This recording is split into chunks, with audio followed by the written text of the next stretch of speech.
Hi, I'm Tom Gagne. This is our second video in the How To Fishing video series. In our first video, we showed you what equipment you might need to go out and catch some panfish. Today, we're going to show you how to utilize that equipment on the water catching fish. When you fish for panfish, you'll probably use live bait. Most people use worms. Earthworms, leaf worms, or wax worms are popular choices. If you choose to use a night crawler, they're usually rather large. You'll probably have to cut them before putting them on the hook. If you use a redworm or a leaf worm, they're smaller, but you'll probably have to wrap them as they go on the hook. Wax worms are the smallest of the three, and the whole wax worm can go on the hook. After you bait the hook, you might want to take a moment to set the depth of the hook underneath the bobber. You're going to want it to be a couple of feet underneath the water, but not too deep that you can't cast or it becomes difficult to cast. So when using a spinning reel to cast the line, the first thing you're going to need to do is you're going to have to open the bail.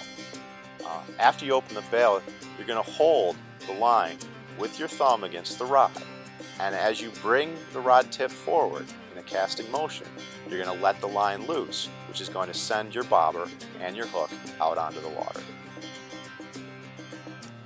It may take some practice to get it perfect, but in no time at all, you'll be casting like a pro. When your bobber's on the water, you're going to want to be a little patient. The fish tend to come up and nibble the bait, so you don't want to try and reel them in at the first movement of the bobber. You want to wait for that fish to really grab hold of the worm and make that bobber either dance or go all the way underneath the water before you begin to reel it in. It takes a little patience and it takes a little practice, but after a while you'll get the hang of it and you'll start pulling fish in one after another. Yeah, that looks long enough to keep. Once the bobber goes down, you don't just want to start reeling it in. There's a motion of setting the hook that has to be done.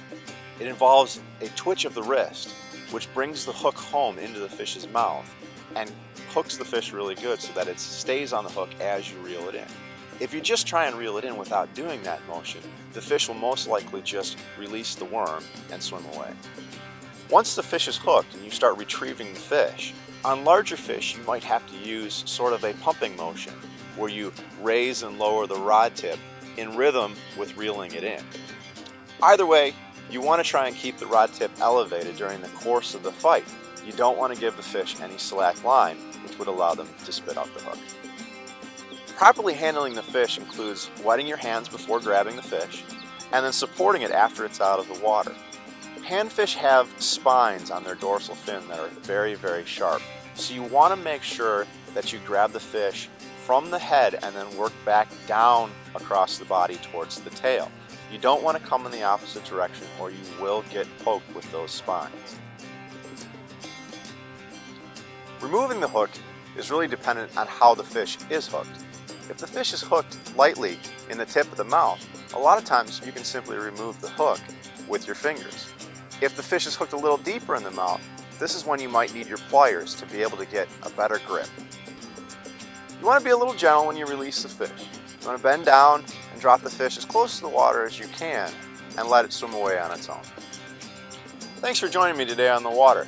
Check out online for other how-to videos. See you next time.